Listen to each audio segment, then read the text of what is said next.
ओम नमः सिद्धेभ्यः। ओम नमः सिद्धेभ्यः। ओम नमः सिद्धेभ्यः। मंगलमय मंगलकरण वीतराग विज्ञान नमो तार जाते वे अरहंतादि महान करे मंगल करे हूँ महा ग्रंथ करन के काज जाते मिले समाज सब पावे निज पद राज इस भव तरु का मूल जानौ मिथ्या भाव ताको कर निर्मूल अब करिए मोक्ष। मोक्ष मार्ग प्रकाशक सातवां अधिकार जीव अजीव तत्व का अन्यथा स्वरूप। पृष्ठ क्रमांक 225। जिन शास्त्रों से जीव के त्रस्त स्थावर आदि रूप तथा गुणस्थान मार्गणा आदि रूप भेद को जानता है, अजीव के पुद्गल आदि भेदों को तथा उनके वर्णादि विशेषों को जानता है, परंतु अध्यात्म शास्त्रों में भेद विज्ञान को कारणभूत व वीतराग दशा होने को कारणभूत जैसा निरूपण किया है वैसा नहीं जानता, तथा किसी प्रसंगवश उसी प्रकार जानना हो जाए तब शास्त्र अनुसार जान तो लेता है, परंतु अपने को आप रूप जानकर पर का अंश भी अपने में ना मिलाना और अपना अंश भी पर में ना मिलाना ऐसा सच्चा श्रद्धान नहीं करता।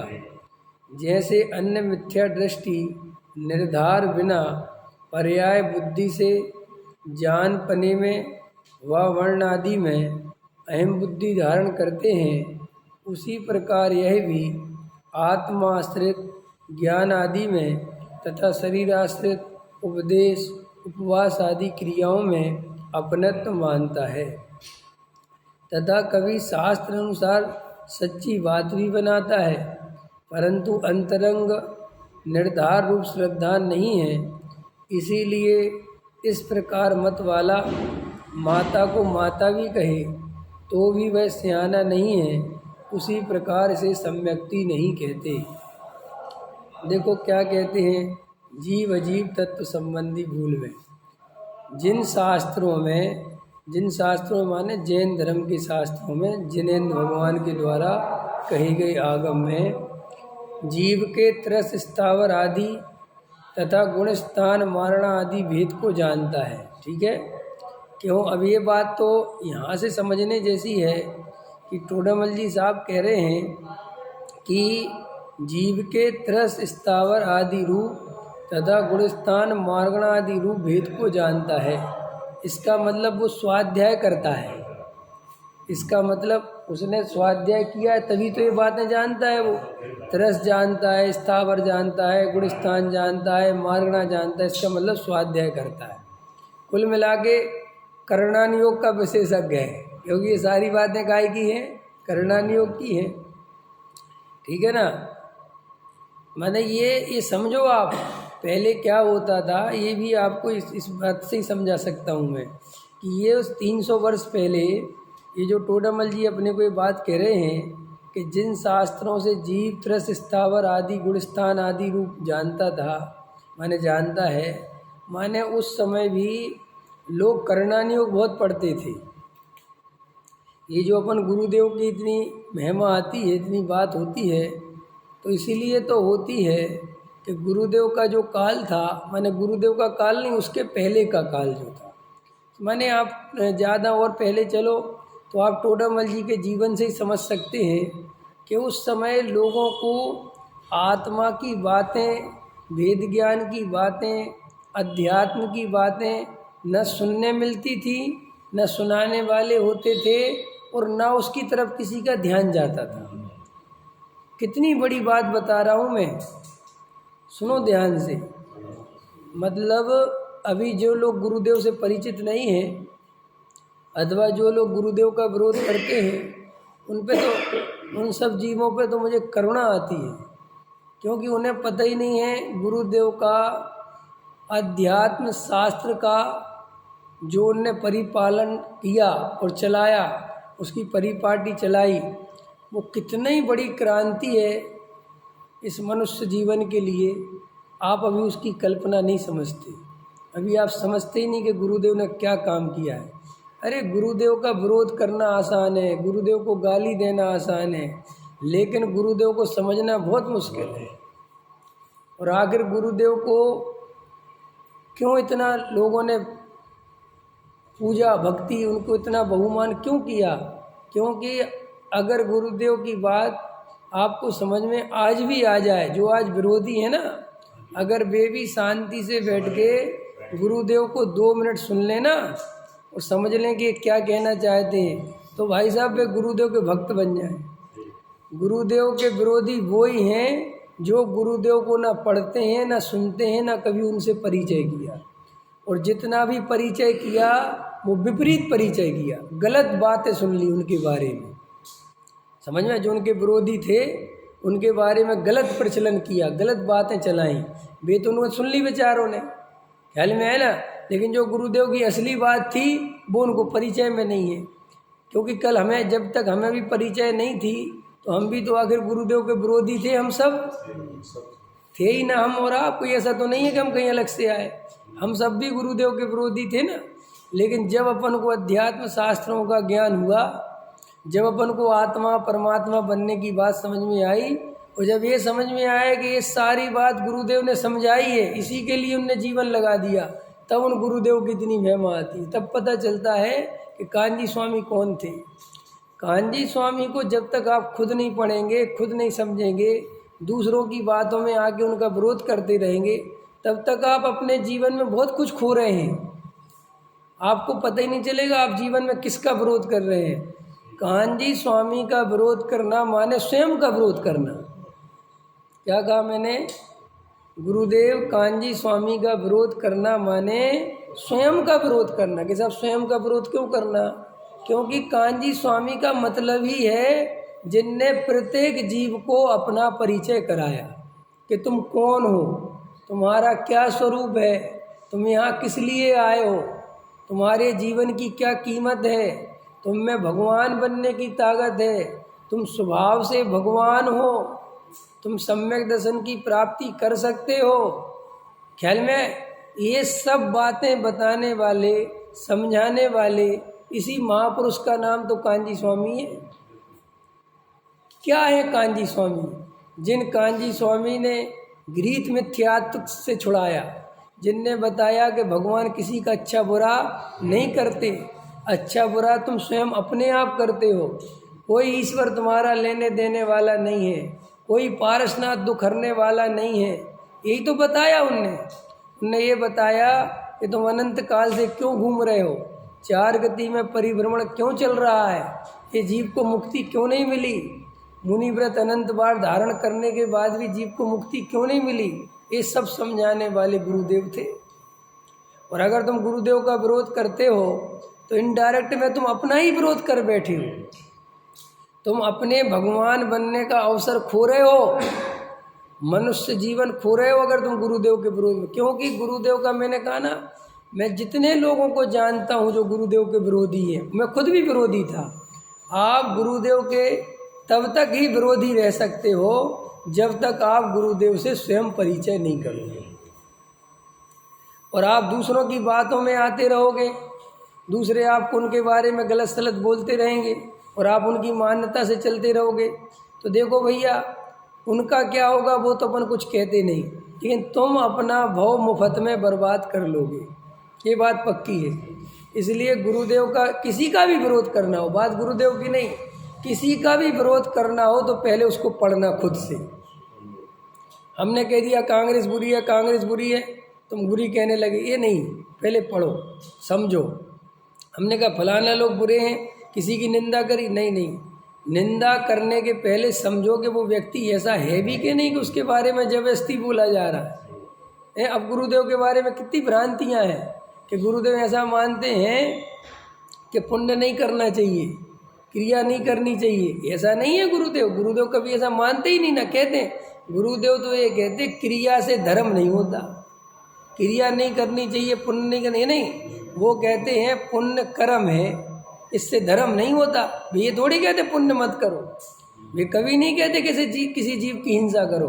वे कहते हैं वस्तु स्वरूप में कोई मारने बचाने वाला नहीं है, और वे नहीं कहते कोई उनने अपने घर से नहीं कही। ये सारी बातें हमारे आगम में जिन शास्त्रों में भरी पड़ी हुई हैं। ऐसा नहीं कि खोली चलो आचार्य कुंद देव ने कही हो। अरे मूल आगम है ये। एक द्रव्य दूसरे द्रव्य का कुछ नहीं कर सकता, आश्रव बंद हैं, ये कोई आज की बात नहीं है। आश्रव पुण्य आश्रव पाप आश्रव ये कोई ऐसा नहीं है कि हमने बना दिया। पुण्य से भी आश्रव होता है और पाप से भी आश्रव होता है, और भेद ज्ञान के बिना कोई जीव मुक्त नहीं होता। जो दया दान पूजा भक्ति का कर्ता अपने को मानेगा वो कभी निर्विकल्प आत्मानुभव कैसे करेगा? क्योंकि वो जड़ की क्रिया को कर्ता अपने को मानता है। माने ये कोई ऐसी बात नहीं है, गुरुदेव की बात है। लोगों को ऐसा भरमाया जाता है, ऐसा बोला जाता है कि देखो कांजी स्वामी ऐसा। अरे कांजी स्वामी को पढ़ते नहीं, इसलिए प्रॉब्लम है। वो जो बोल रहे हैं ना उनके विरोध में, वे भी नहीं पढ़ते। हमने ही नहीं पढ़ा, अभी बहुत से मुमुक्षु ही नहीं पढ़ा गुरुदेव को। हमारे अभी 50% में ऐसे मुमुक्षु हैं जो गुरुदेव को सिर्फ मानते हैं परिपाटी से, लेकिन गुरुदेव को जानते नहीं। और मैं आपसे ये कह रहा हूँ, अगर आप गुरुदेव को परिपाटी से मानते हो तो आप फिर परंपरावादी हो गए, फिर आप पंथवादी हो गए, फिर आप गुरुदेव को नहीं पहचान पाए। इसलिए परंपरा में धर्म नहीं, पंथ संप्रदाय में धर्म नहीं। ये गुरुदेव के मूल वाक्य थे कि पंथवाद में, संप्रदाय में, इसमें उसमें धर्म नहीं है। ख्याल में आए ना? ये पंथवाद के पोषण के लिए मेरा जन्म नहीं हुआ है, ये मूल बात गुरुदेव हमेशा बोलते थे। तो अभी जो आप मुकेश जी ने बोली, भैया 50% मुमुक्षु आज ऐसी नई पीढ़ी आ गई ना कि वो गुरुदेव को इसलिए मानते हैं कि हमारे माँ बाप कांजी स्वामी वाले। अब उनसे पूछो कि भैया ये तो वही वाली बात हो गई, जैसे हिंदू कहता मैं हिंदू क्योंकि मेरे माँ बाप हिंदू हैं, दिगंबर कहता मैं दिगंबर हूँ क्योंकि मेरे माँ बाप दिगंबर है। जैसे तुम कहते हो कि मैं कांजी स्वामी वाला हूँ क्योंकि मेरे माँ बाप कांजी स्वामी वाले। अरे कांजी कोई पंथ थोड़े ही है, लेकिन ऐसे अज्ञानियों के द्वारा वो पंथ दिखने लगा। वो ऐसा कहते ना कि हमारे माँ बाप कांजी पंथी हैं तो हम भी तो पंथी बना दिया। अरे कोई कांजी पंथ ही नहीं है कोई पंथ थोड़ी है, वो कोई नया धर्म थोड़ी चलाया।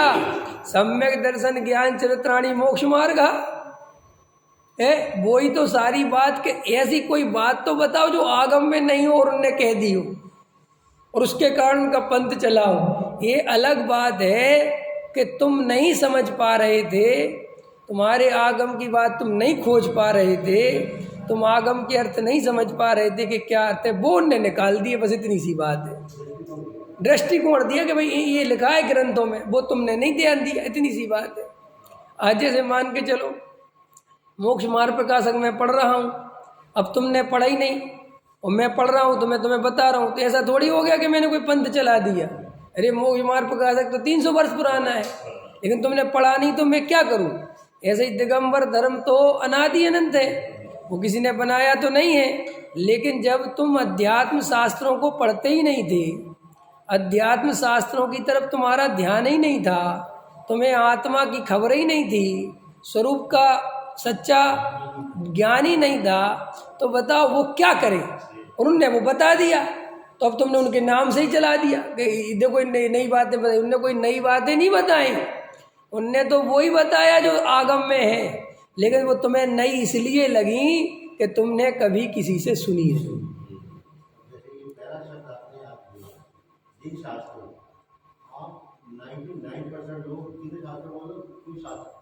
हाँ हाँ हाँ हाँ हाँ हाँ, यही अर्थ है इसका। हाँ हाँ हाँ, ऐसे ही। तो ऐसे ही अर्थ की व्युत्पत्ति आप नहीं निकालते और आप दूसरे को कहते हो। तो गुरुदेव ने तो भैया ये मोक्ष मार्ग समझ लो तुम्हें दे गए, बता गए। दे गए मान लो घर से नहीं लाए, था तो तुम्हारे ही ग्रंथों में, बस उनने उस पर फोकस डाल दिया, बैटरी चार्ज कर दी कि देखो यहाँ लिखा हुआ है, और बाद में तुम उनके ही विरोधी बन गए, उनके ही दुश्मन बन गए। ऐसा ही होता है ना जगत में, जो तुम्हें भगवान बता रहा है तुम उसका विरोध कर रहे हो, और जो तुम्हें नारकी बता रहा है, पापी बता रहा है, संसारी बता रहा है, उसके पैर पकड़ रहे हो। है नहीं गजब की रीत है। गुरुदेव आपसे कह रहे कि आप स्वयं भगवान हो, तो तुम गुरुदेव का विरोध कर रहे हैं। और जो तुमसे कह रहे तुम पापी हो, नारकी हो, नरक में सड़ोगे, तुम संसार में घूमोगे, महापापी, उनके पैर पकड़ कह रहे ये ठीक कह रहे हैं हमारे बारे में, ऐसे ही हैं हम, और ये गलत कह रहे हैं कि हम भगवान हैं। हम कहे कि भगवान तो दूसरे हैं। ये कैसी जगत का मोह है, जो तुम्हें भगवान बता रहा है वो आदमी पसंद नहीं है, और जो तुम्हें नारकी बता रहा है और खुद को भगवान बता रहा है, उसके चरण पकड़ते हैं। ठीक है साहब, आप भगवान और मैं नारकी, मैं पापी, मैं संसारी, ये आदत है अपनी। तो ये जो मैं इस बात पे भी खुलासा कर रहा हूँ कि ये 300 बरस पहले आप समझ सकते हो कि टोडरमल जी साहब अपने से कह रहे हैं कि जीव के त्रस स्थावर गुणस्थान मार्गणा आदि जानता है। बताओ मैंने कितना स्वाध्याय करता था। तो मैं ये बता रहा हूँ कि ये टोडरमल जी स्वयं, तुम्हें इससे पता चल जाए कि क्या स्थिति थी। ये टोडरमल जी स्वयं पूरे जीवन भर करुणा नियोग पर लिखती रही। आपको नहीं पता, इनकी पूरी जिंदगी, ये सिर्फ मोक्ष मार्ग प्रकाशक छोड़ दो और पुरुषार्थ सिद्धि उपाय की टीका छोड़ दो, समझ में आया ना।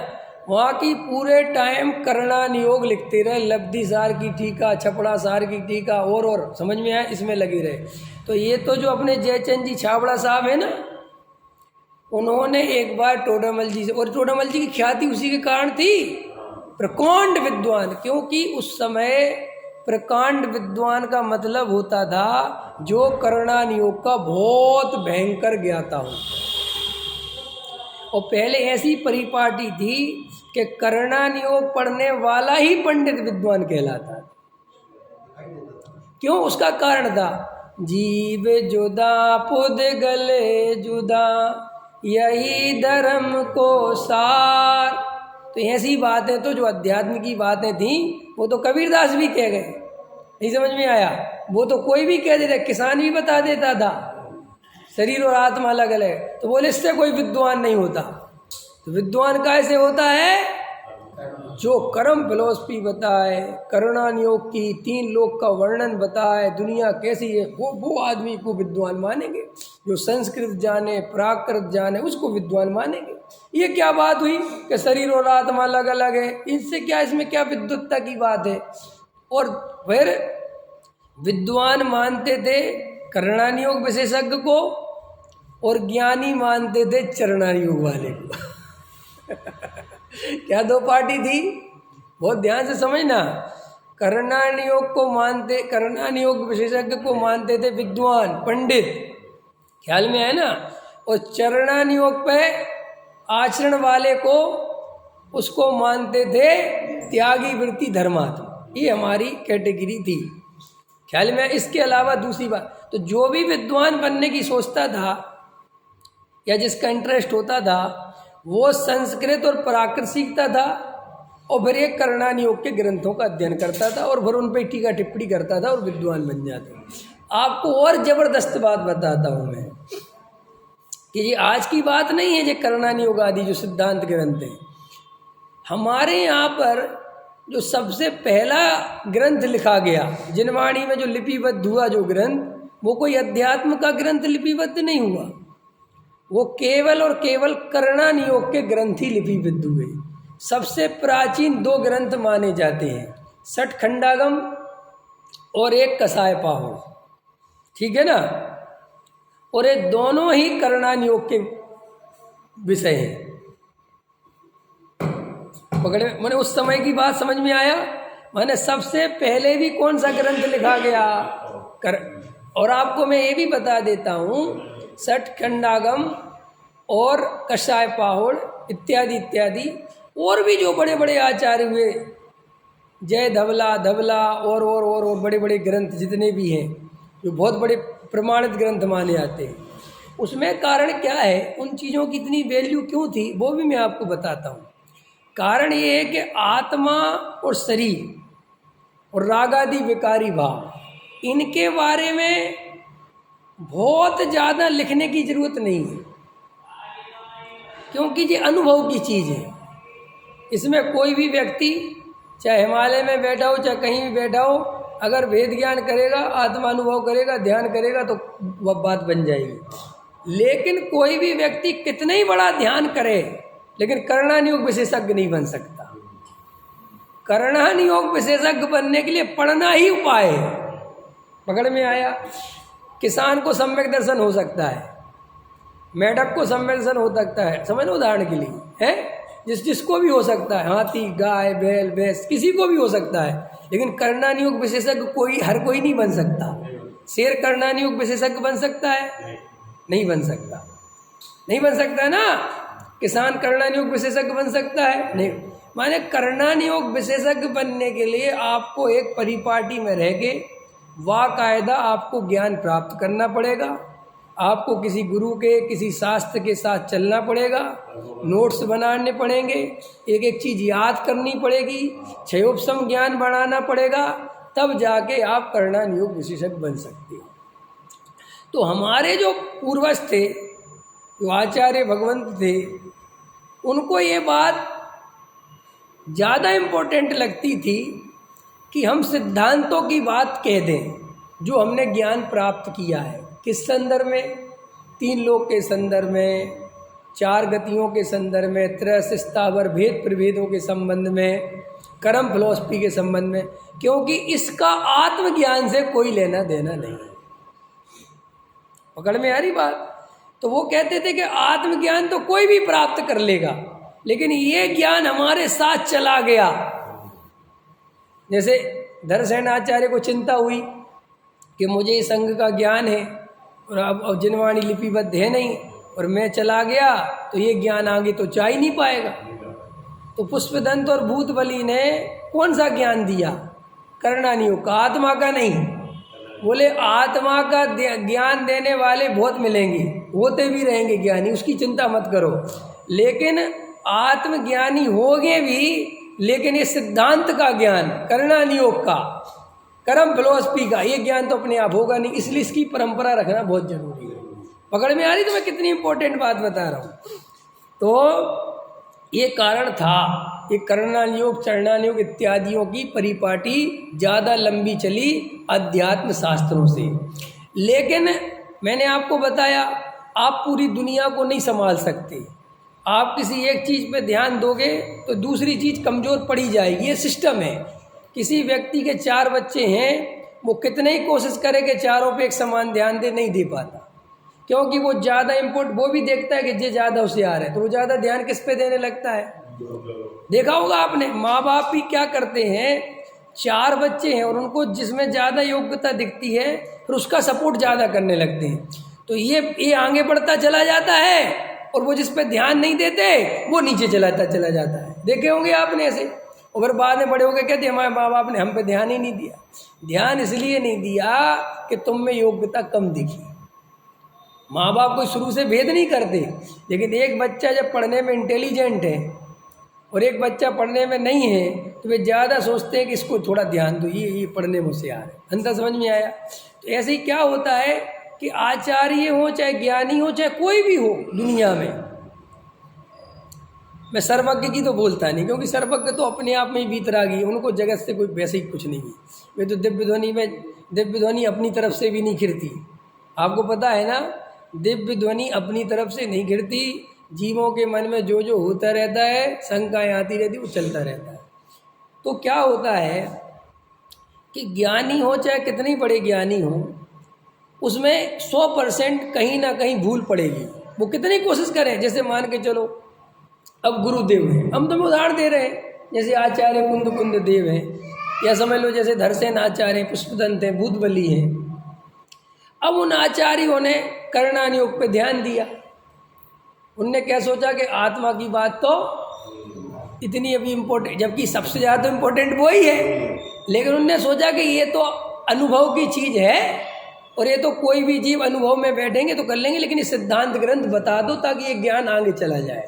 समझना ध्यान से। तो हुआ क्या कि होना ही था कि लोग ज़्यादा से ज़्यादा करणान योग विशेषज्ञ बनने लग गए और वे भूल ही गए कि भैया अध्यात्म के बिना सब कुछ कोरा है। ख्याल में है ना। और फिर आचार्य कुंद जैसे हुए महान आचार्य, और उन्होंने आत्मा की इतनी बढ़िया से बढ़िया, क्योंकि आचार्य कुंद देव को ये समझ में आ गया था कि सारी दुनिया में कर्मकांड माने चरणान योग। कर्मकांड के दो अर्थ लेना, एक तो चरणान योग वाला कर्मकांड और एक गृहीत मिथ्यात्व वाला कर्मकांड। कोई यज्ञ कर रहा है, कोई कुछ कर रहा है, कोई कुछ कर रहा है, और कोई क्रिया पालने में लगा हुआ है, इसको कहते हैं कर्मकांड, माने कर्म इसमें ही लगे हुए हैं। और दूसरे थे करणान योग, दुनिया के नक्शे नापते फिरते थे कहाँ क्या हो रहा है। तो कुंद देव ने ये महसूस किया कि आत्मा की बात तो बिल्कुल दब गई, नहीं समझ में आया। सारे मुनिराज भी इन्हीं करणान योग में लगे हुए हैं, क्योंकि सब वो परिपाटी से जो ग्रंथ मिले, समझ में आ रही है आपको क्या कह रहा हूँ। जैसे मान के चलो मैं मुनि हो गया और मुझे वो ग्रंथ मिले कौन से, करणान योग के, तो मैंने भी काय पे वर्क चालू कर दिया, क्योंकि मुझे लगा जब इतने बड़े आचार्य करणान योग के बाद अपन भी भैया इसी में लगो। और आत्मा की बात को मैं धीरे धीरे, मैंने खुद तो समझ लो ध्यान करता रहा, दूसरों को नहीं बताया, ऐसा भी समझ लो उदाहरण की। तो क्यों कि मुझे लगा ये ज्ञान बहुत जरूरी है। और फिर क्या हुआ कि वो परिपाटी ऐसी चल गई, किसके लिए आप इतिहास उठा के देखोगे कि आचार्य कुंद देव ने जो बात कही, उस बात को कहने वाले 1000 वर्ष तक नहीं रहे। माने आचार्य कुंद देव के समय सार पर 1000 वर्ष तक किसी ने एक कलम नहीं चलाया। एक कलम नहीं चलाई। सीधा 1000 वर्ष बाद अमृतचंद आचार्य देव ने टीका लिखी। तो आपको ये सोचने पे मजबूर होता है कि 1000 वर्ष तक इतने आचार्य हुए, तो उन्होंने आचार्य कुंद देव पे कोई काम क्यों नहीं किया। देखो अब आचार्य कुंद के बाद जो प्रमुख आचार्य हुए उनकी अपन बात करें। सबसे प्रमुख आचार्य हुए उमा स्वामी,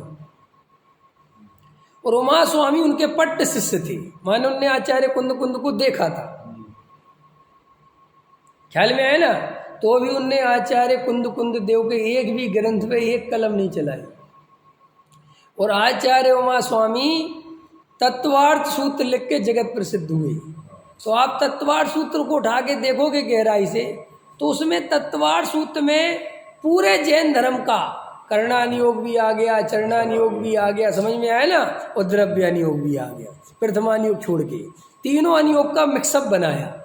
और संस्कृत का पहला ग्रंथ है तत्वार्थ सूत्र। उसके पहले हमारे यहाँ संस्कृत में कोई ग्रंथ नहीं था।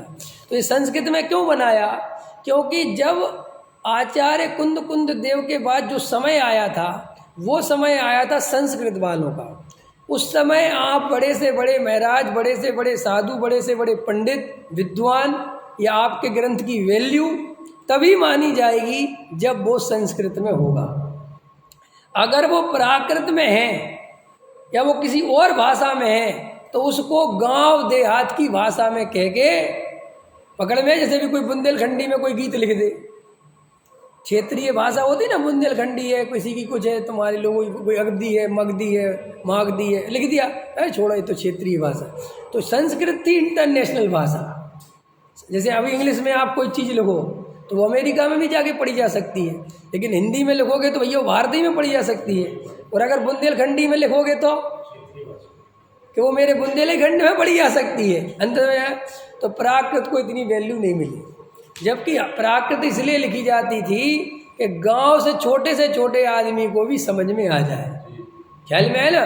तो संस्कृत लिखी गई, आचार्य उमा स्वामी ने लेकिन तत्वार्थ सूत्र में आप गहराई से देखोगे तो कहीं भी उसमें आध्यात्मिक बात नहीं आती। वो एकदम सिस्टमेटिक चलता है। जीव का ये मतलब है, अजीब का ये मतलब है, आश्रव उसे कहते हैं, इससे आश्रव होता है, इससे बंद होता है, इससे ये होता है, इससे निर्जरा होती है, पुद्गल का ये स्वरूप है, पुद्गल के इतने भेद हैं, ये स्कंद है, बंद है, सब लिखा हुआ है। ख्याल में मोक्ष का ये स्वरूप है, ये सब उसमें लिखा है। फिर आप आ जाओ, उसके बाद उनने कोई आचार्य कुंद कुंद पे काम नहीं किया, कोई अध्यात्म की अलग से बात नहीं करी। आप आ जाओ समंतबद्ध आचार्य। समंतबद्ध आचार्य बहुत प्रसिद्ध आचार्य हुए। समंतबद्ध आचार्य लेकिन चूंकि ब्राह्मण थे और शुरू से उनने वाद विवाद किया था, वाद विवादी थे वो, समझ में आया ना। तो उनको जब जैन दर्शन समझ में आया और वो जैन दर्शन से प्रभावित हो गए और दीक्षा ले ली, जैन धर्म में आ गए।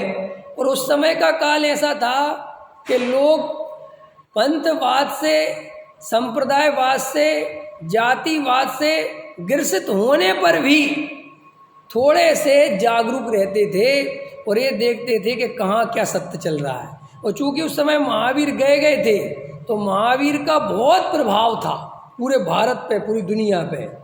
तो महावीर को पढ़ने वाले, समझने वाले बहुत लोग ब्राह्मण इस तरफ आ गए जो बाद में जैन बने, क्योंकि ब्राह्मण एक ऐसी परंपरा थी उस समय की जो सबसे ज़्यादा पढ़ने लिखने वाली परंपरा थी। माने वो समझ लो आज के लोग जैसे अपन कहते हैं ना कि साहब केरल सबसे पढ़ा लिखा राज्य है, या अपन कहते हैं ना जैन ही सबसे पढ़े लिखे लोग हैं, ऐसे उस समय के सबसे ज़्यादा पढ़ने लिखने वाले लोग होते थे ब्राह्मण। क्योंकि जो अपने यहाँ वर्ण बनाया गया था, वैश्य शूद्र ब्राह्मण बनाए गए थे, जो उनमें ब्राह्मणों को किसी भी प्रकार की कोई भी काम करने के लिए जगह नहीं, मैंने वो नहीं बताया गया था। उनको सिर्फ ये था कि तुम पढ़ो पढ़ाओ। क्या काम था उनका? आश्रम चलाओ, पढ़ो पढ़ाओ, तुम्हारी यही आजीविका है, तुम्हारा यही जीवन का उद्देश्य है। तो ब्राह्मण बहुत पढ़ते थे, समझ में आए ना। और जैनी शुरू से व्यापार आदि करते थे, क्षत्रिय लड़ने का काम करते थे। उनका एक ही काम था कि राजा बनते थे वो। राजा कौन रहता था? क्षत्रिय। देश की रक्षा कौन करेगा? अगर देश पे कोई संकट आ गया, राज पे कोई संकट आ गया, तो सबसे पहले सिर कटाने कोई तैयार रहेगा तो वो क्षत्रिय। ख्याल में आया ना। और साफ सफाई की व्यवस्था शूद्र देखते थे, ऐसे सिस्टम था। तो ब्राह्मण जो है वो पढ़ने लिखने वाले होते थे, तो वे कभी कभी जब पढ़ते पढ़ते जैन दर्शन की कोई बात पढ़ लेते थे तो उनको कभी कभी प्रभावित होकर वहाँ चले जाते थे। हाँ, विद्यानंद जी ब्राह्मण थे, बहुत थे। ये अपने अमृतचंद आचार्य ठाकुर थे। हाँ, पकड़ में आया। तो ये मैं क्यों बता रहा था कि समंतबद्ध आचार्य भी वाद विवादी रहे। तो देखो, समंतबद्ध आचार्य ने चरणानियोग का ग्रंथ लिखा, रत्नकर्ण श्रावकाचार्य, और वहाँ पर न्याय पे काम किया उनने, आप्तमीमांसा वगैरह। लेकिन उनने भी कोई आत्मा की वैसी बात, वेद ज्ञान की वैसी बात नहीं करी। ये समझ में आ रहा तुम्हें? सब काय में लगे रहते थे, चरणानियोग और करणानियोग। इसी से आप विद्वान माने जाते थे, इसी से आप सब कुछ और इसी की कीमत थी। तो ये मैं तुम्हें इसलिए वहाँ से ले जा रहा हूँ, मुझे ले तो जाना है 300 वर्ष पहले, लेकिन ताकि तुम्हें पूरा इतिहास ही आज के प्रवचन से क्लियर हो जाए कि क्या चीज़ है। पर उसके बाद पूज्यपाद स्वामी हुए। पूज्यपाद स्वामी ने बहुत कुछ अध्यात्म की बात करी, लेकिन आचार्य कुंद कुंद के ग्रंथों पे कोई काम नहीं किया। उनने अपने आप में तो बात करी। फिर एक योगेंद्र देव हुए, उनने आत्मा की बहुत बात करी, लेकिन आचार्य कुंद कुंद देव के ग्रंथों पे कोई काम। फिर अकलंक निकलंक हुए, तो निकलंक तो चले गए थे, अकलंक बचे थे। चूँकि अकलंक शुरू से ही बौद्धों से लड़ाई झगड़ा करके वे अकलंक बने थे, समझ में आया ना। तो उनके जीवन भर वो न्याय घूमता रहा, काय में लगे रहे वो, न्याय न्याय न्याय। बौद्धों का खंडन, जैनों का मंडन, अन्य मतों का खंडन, जैनों का मंडन, इसी काम में लगे। ख्याल में है ना। फिर उसके बाद ये जो अकलंक देव का समय था, समझ में आया। जैसे समंतबद्ध आचार्य का जो समय था 3री शताब्दी, उस समय वाद विवाद होते थे, सब चर्चाएं होती थी, लेकिन वो इतना हावी नहीं था न्याय, जितना हावी वो जाके 7वीं शताब्दी में हो गया, जो बिल्कुल लड़ाई झगड़े जैसी स्थिति बनने लगी। और मतलब जैसे उनको ज्ञान लेना था अकलंक निकलंक को, तो वो देखो, इससे समझ में आता है कि हमारे यहाँ इस टाइप का न्याय का ज्ञान देना और इस टाइप की चीज़ें बहुत कम थी, तो उनको वो बौद्धों के स्कूल में पढ़ना पड़ा, विद्यालय में। वो चोरी चोरी पढ़ते थे, बौद्ध बन के। सुनी है ना वो कहानी। तो कभी किसी ने सोचा कि आखिर जैनी ऐसे कैसे थे कि उनके यहाँ चोरी चोरी चुपके चुपके जाना पड़ा, हमारे यहाँ कोई पढ़ाने वाला नहीं था क्या? अब तो ये बात कहोगे नहीं, मुझे पता है, क्योंकि तुम्हें ये बात कहते थोड़ी घबराहट सी होती है, क्योंकि तुम अपने धर्म को, अपने लोगों को बहुत महान मानते हो, उनसे तुम्हें नीचे पसंद नहीं कोई बात। जबकि साफ है ना कि वे वहाँ क्यों गए पढ़ने के लिए। जब इतने जैन धर्म के पक्के श्रद्धानी थे, वो कहानी तो नहीं सुनानी ना, कहानी तो याद है ना। वो धागा डाल दिया और फिर अरहम है क्या, जब उठाया तो उनके मुंह से निकला, क्या निकला था? हैं अरहंत अरहंत, है ना। हमारे मुंह से तो निकलता नहीं है अरहंत अरहंत, आप लोगों के मुंह से निकलता है किसी के? निकलता है, निकलता है।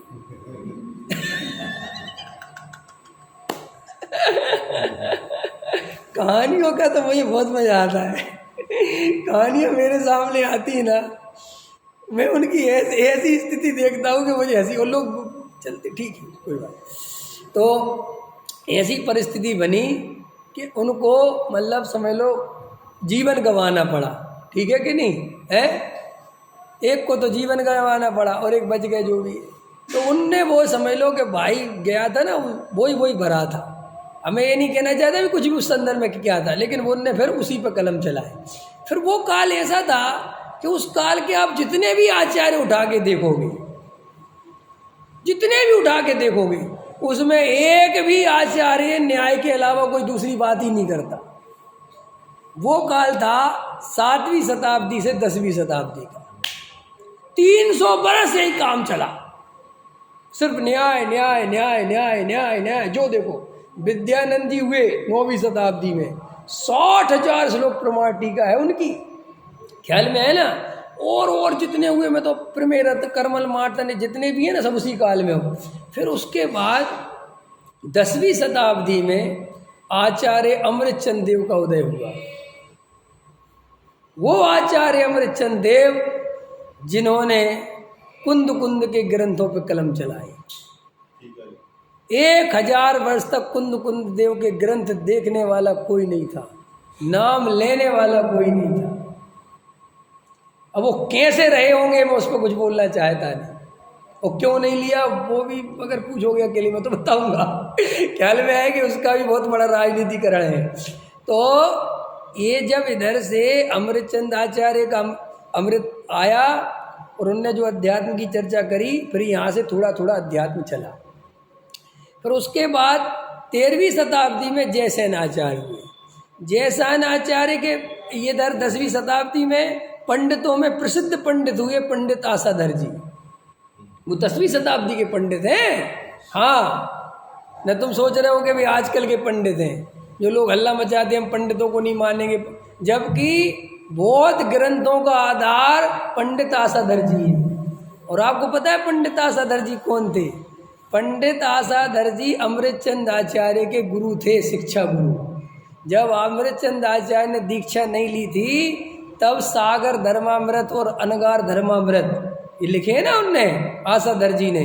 इन सब का ज्ञान अमृतचंद आचार्य को पूरा जैन धर्म का, क्योंकि अमृतचंद आचार्य ठाकुर थे, इस सारा ज्ञान आसाधर जी का दिया हुआ। तो उसके बाद आगे चलते हैं अपन। तो 13वीं शताब्दी में आगे जयसेन आचार्य हुए, उनने फिर समय सार पे द्वारा अपनी टीका ली। मैंने अमृतचंद आचार्य की एक टीका हो गई, फिर जिनसेन आचार्य की। फिर उनके बाद जयसेन आचार्य के बाद फिर आते हैं, थोड़ा सा काल और व्यतीत होता है 15वीं शताब्दी में और 16वीं शताब्दी के बीच में पंडित बनारसी दास जी। फिर यहाँ से आ गया पंडितों का ही काल, यहाँ से हो गई आचार्य परंपरा, मुनि परंपरा विच्छुत। इसके बाद मुनि होना, क्योंकि मुगलों का शासन 12वीं शताब्दी 13वीं शताब्दी के बाद पूरी तरह हावी हो गया हिंदुस्तान पे, और यहाँ पे ऐसा द्रव्य क्षेत्र काल भाव हो गया कि मुनि बनना स्थिति नहीं रही। तो आगे फिर जब पंडित बनारसी दास जी, ब्रह्मचारी राजमल जी इत्यादि लोग हुए और इन लोगों ने फिर उस अध्यात्म की क्रांति को, समय सार को फिर बढ़ाया, फिर उन कलशों पे काम किया। समय सार कलश टीका लिखी गई जो ब्रह्मचारी राजमल जी, पांडे राजमल जी ने लिखी। फिर चली बात। अब मैं ये बताना चाहता हूँ कि ये जो कह रहे टोडरमल जी कि वहाँ उस समय पंडित विद्वान उसी को माना जाता था, बड़ा विद्वान उसी को माना जाता था जो करणानियोग और चरणानियोग विशेषज्ञ हो।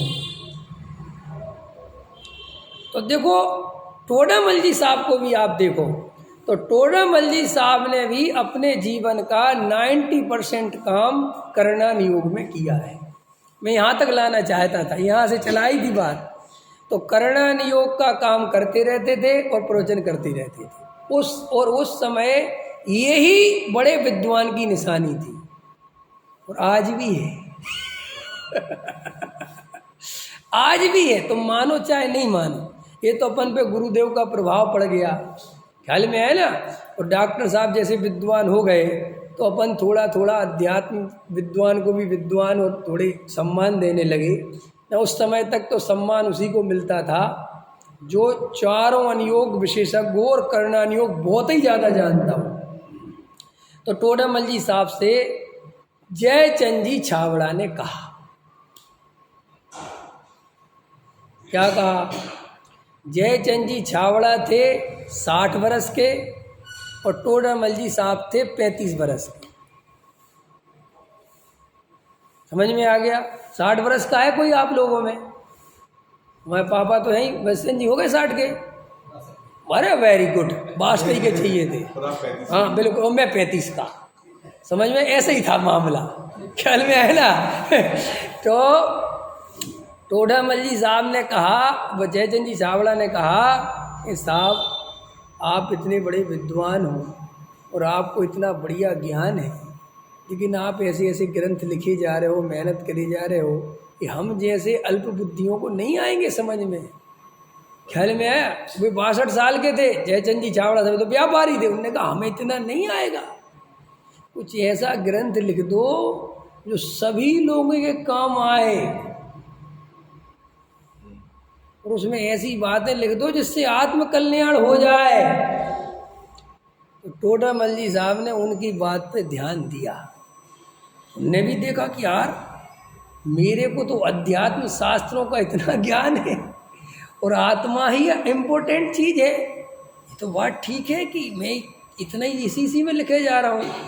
तब उनने मोक्ष मार्ग प्रकाशक की रूपरेखा बनाई और वे इतना सा मोक्ष मार्ग प्रकाशक नहीं लिखने वाले थे क्योंकि वो बहुत धुरंधर विद्वान थे वो। तो उनने इतनी बढ़िया रूपरेखा बना रखी थी, उनके दिमाग में इतना बड़ा मोक्ष मार्ग प्रकाशक था कि जो उन पर रिसर्च करने वाले हैं, शोध करने वाले हैं, वो ये कहते हैं कि अगर टोडरमल जी साहब का सब कुछ ठीक रहता और पूरा मोक्ष मार्ग प्रकाशक लिखा जाता तो कम से कम 3000 पेज का होता, जो ये 350 पेज में रह गया।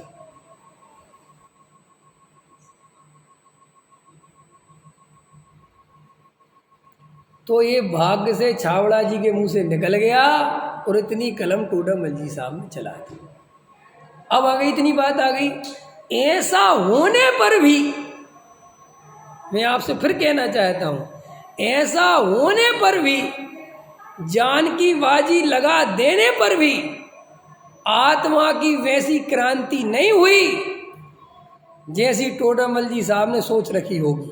मान के चलो उदाहरण के लिए, या सोचते होंगे लोग कि अब तो लोग अध्यात्म समझेंगे, लेकिन वो काम नहीं हुआ। और यहाँ से बनारसी दास जी तो पहले ही चले गए, टोडरमल जी साहब चले गए, फिर छाबड़ा जी ने समय सार की वचनिका लिखी हिंदी, वो 60 साल के बाद लिखी है उनने ख्याल में, और फिर 2-3 वचनिका लिखी, तो भी वो बात नहीं हुई। इसके बाद अभ्युदय हुआ पूज्य गुरुदेव श्री कांजी स्वामी का।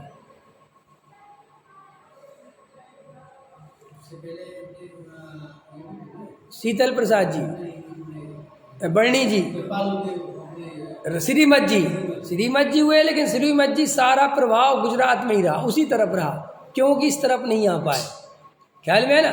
और श्रीमत जी ने वैसी बात नहीं हुई, ख्याल में है ना, वैसी बात नहीं बनी। ये नहीं कह रहा हूँ कि श्रीमद जी कोई कम, वो तो बहुत महाज्ञानी थे, बहुत गजब के ज्ञानी थे, लेकिन योग नहीं बना, समझ लो सीधी। हाँ, वो दूसरी स्थिति में थे। हाँ, और वो वैष्णव उसमें भी थे, उधर से भी उनकी स्थिति जुड़ी थी, समझ लो वो स्थिति नहीं बनी।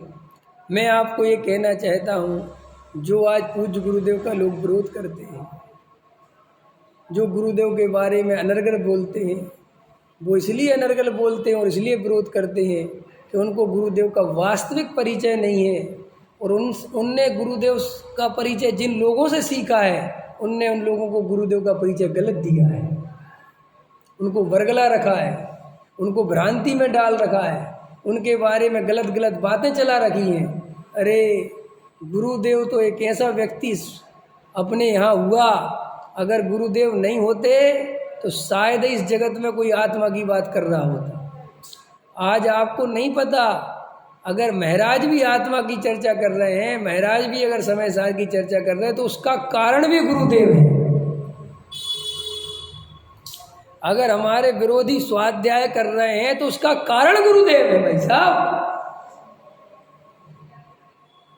आपको भी पता नहीं है, परिचय नहीं है, तो मैं आपको क्या कहना चाहता था कि एक सूर्य का उदय हुआ जिनका नाम था कांजी स्वामी।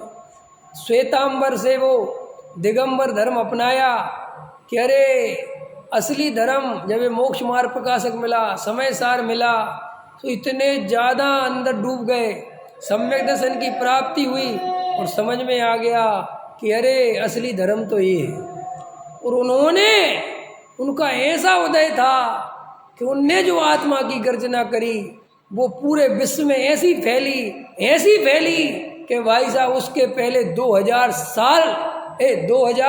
वर्ष निकल गए, कुंद का समय निकल गया, लेकिन वैसी अध्यात्म क्रांति नहीं हुई जैसी पूज्य गुरुदेव कांजी स्वामी क्रांति करके गए। एक से एक महान लोग चले गए, लेकिन गुरुदेव जैसी क्रांति नहीं हो पाई।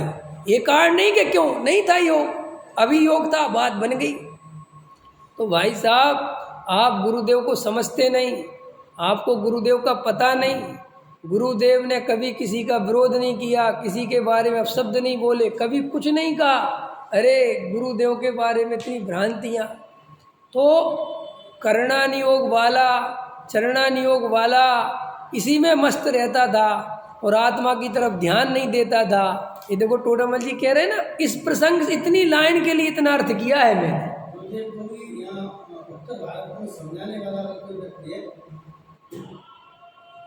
हाँ, वो डॉक्टर साहब उत्तर भारत, ऐसा ही तो होता है ना।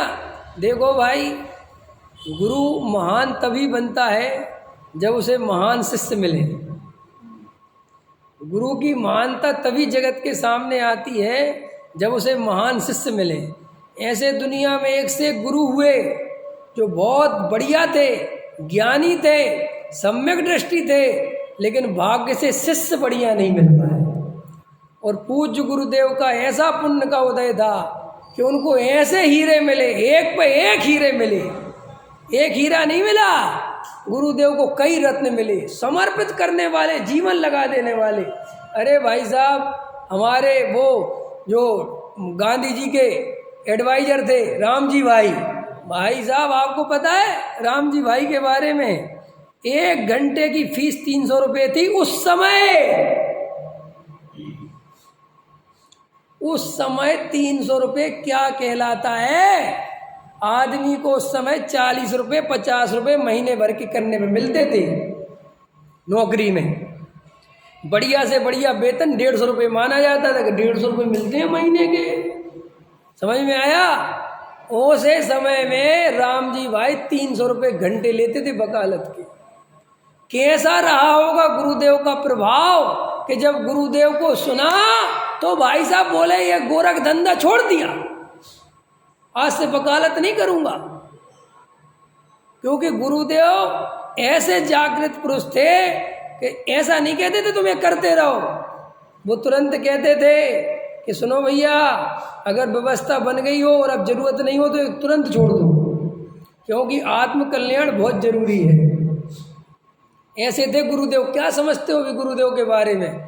अरे गुरुदेव ने जो काम किया, गुरुदेव की जो परिणति थी, गुरुदेव की जो भावनाएं थी, गुरुदेव का जो तत्व के लिए समर्पण था, ऐसा तो समर्पण आजकल बहुत महाराजों तक में नहीं दिखाई देता। किसी किसी महाराज में होगा भी, अपन सबकी तो कह नहीं सकते, लेकिन वैसा समर्पण दिखाई नहीं देता। आजकल तो महाराज ही बताते फिर रहे हैं कि व्यापार कैसे बढ़े। लक्ष्मी जी की फोटो लगा लो, नहीं समझ में आया, काला धागा बांध लो, जाके गंधोदक छिड़क लो, ये कर लो, ये उपाय तो महाराज बता। और इन सब उपायों में धर्म नहीं है, इनसे कुछ नहीं होता, ये बताने वाले गुरुदेव थे।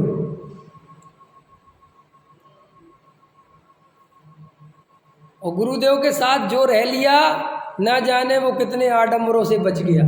अभी तुम्हें कल्पना भी है कि तुम्हें गुरुदेव मिल गए तो तुम कितनी मूर्खताओं से बच गए। अगर आज तुम गुरुदेव के कुल में नहीं होते, तत्व ज्ञान नहीं जानते होते, तो अभी लक्ष्मी जी की फोटो खरीद रहे होते, गणेश जी की फोटो खरीद रहे होते, दिवाली की तैयारी कर रहे होते, घी के दिए जला रहे होते, पैसे की पूजा कर रहे होते, तराजू तलवार पूज रहे होते। आज देखो अपन गुरुदेव के और सुनो, और क्या कर रहे होते, गुरुओं के पीछे दौड़ रहे होते, उनके पैर धो धो के पी रहे होते, आशीर्वाद मांगते फिर रहे होते, तीर्थों पे जाके तिजारा वाले मेरे दुख हर लो, चंदा प्रभु मेरे दुख हर लो, ये कहते फिर रहे होते। कहते गुरुदेव ने क्या दिया, गुरु क्या दिया, जीवन दिया है, जीवन। तुम्हें जैन होने की असली पहचान गुरुदेव ने दी है भाई साहब। तो तुम तो जैन होकर भी अजैनों जैसे व्यवहार करने लगे थे। अच्छा, आपको पता है जैनियों के देखो व्यवहार जाके, जो गुरुदेव से नहीं जुड़े हैं भाई साहब, आप उनको देख के समझ नहीं पाओगे जैन है क्या जैन है। क्यों? मैं तो कितने व्यापारियों से जानता हूँ, मिलता हूँ, जाता हूँ जो जैन है, पता है, समझ में आई। और मुझे बाद में पता चल रहा कि जैन है, क्योंकि जा रहा हूँ तो फोटो लक्ष्मी जी की लगी, गणेश जी की लगी, सबकी लगी, और पद्मावती देवी लगी, सब अपन देख रहे ध्यान से। ख्याल में आया कि नहीं आया? वो कोई आ रहा है जैन साहब, आप जैन हो? कहो भैया हम जैन है। मैं तो कई दफे टोकता भी हूँ, मैंने कहा यार तुमने इतने सारे भगवान सजा रखे, महावीर में कोई कमी है? तो कई तो ऐसा उत्तर देते महावीर में कोई कमी नहीं है, लेकिन महावीर रागी द्वेषी नहीं है। मैं तो वीत रागी है, दुकान चलाने के लिए थोड़ा रागी द्वेषी चाहिए। मैंने कहा गजब का साइंस है तेरा, लेकिन ठीक है भाई। हम तो जैनियों की मूल पहचान खो देते अगर गुरुदेव नहीं होते तो। आप क्या समझते हो भाई साहब? हम ये नहीं कह रहे दिगंबर धर्म की पहचान दिगंबरों ही से, मुनिराजों ही से है, लेकिन मुनिराज सब जगह नहीं पाए जाते। मुनिराज तो लिमिटेड हैं, ज़्यादा तो श्रावक है कि मुनिराज? अरे बोलो श्रावक। और श्रावकों से ज़्यादा जनता मिलेगी आम पब्लिक जो है अन्य जाति के, किन से मिलते? श्रावक से कि महाराजों से? अरे बोलो तो श्रावकों से। और श्रावक खुदा ही गणेश जी और लक्ष्मी जी पूज रहे, तो वो जो दूसरी जाति का है वो तो क्या तुम्हें जैन समझेगा? वो तो इसलिए तो कहता है कि जैन धर्म हिंदू धर्म की एक शाखा है। क्या गलती है उसकी? उसकी क्या गलती है? जब तुम्हारा व्यवहार, तुम्हारा उठना बैठना, तुम्हारी अवधारणाएं बिल्कुल उनसे मैच करती हैं, तुम भी भगवान को उसी तरीके से पूजा में लगे। हम तो तिजारा जाते जी, तिजारा। अच्छा तिजारा में क्या है? हमारे यहाँ तिजारा में अतिशय क्षेत्र है, वहाँ जितने भी दुख तकलीफ होती है सब मिट जाता है। तो वो कहता अच्छा हमारे यहाँ पे भी, हम वैष्णो देवी जाते। बोले हाँ हाँ बस ठीक है। किसी का तिजारा है, किसी का वैष्णो देवी है, तो वो कहता ऐसा करो एक दिन मुझे तिजारा ले चलना और मैं तुम्हें एक आध दिन वैष्णो देवी घुमा लाऊंगा। अरे बहुत बढ़िया, मुझे तो वैष्णो देवी माता जी के पास जानी है भैया, चलो बुलावा आया है, राजेश खन्ना ने बताया है। समझ में आया कि नहीं आया है? ऐसे चलता है। तो बहुत गहराई से भैया ये पहचानो, ये जो अध्यात्म शास्त्रों का प्रसंग अपने जीवन में बना गया है, ये जो अपन को आत्मा से परमात्मा बनने की कला मिल गई है, इसका सच्चा स्वरूप पहचानो। अभी मैंने सिर्फ इतनी देर में एक लाइन का अर्थ किया है। कौन सी? जिन शास्त्रों से जीव के त्रस स्थावर आदि रूप तथा गुणस्थान मार्गण आदि रूप भेद को जानता है, अजीव के पुद्गल आदि वेदों को तथा उनके वर्णादि विशेषों को जानता है, परंतु अध्यात्म शास्त्रों में भेद ज्ञान को कारणभूत व वीतराग दशा होने के कारणभूत जैसा निरूपण किया है वैसा नहीं जानता। तो मैंने सिर्फ ऊपर वाली लाइन का अर्थ किया है। अभी अध्यात्म शास्त्रों में जो भेद ज्ञान है इसकी चर्चा अपन कल करेंगे। सहजानंदी सोद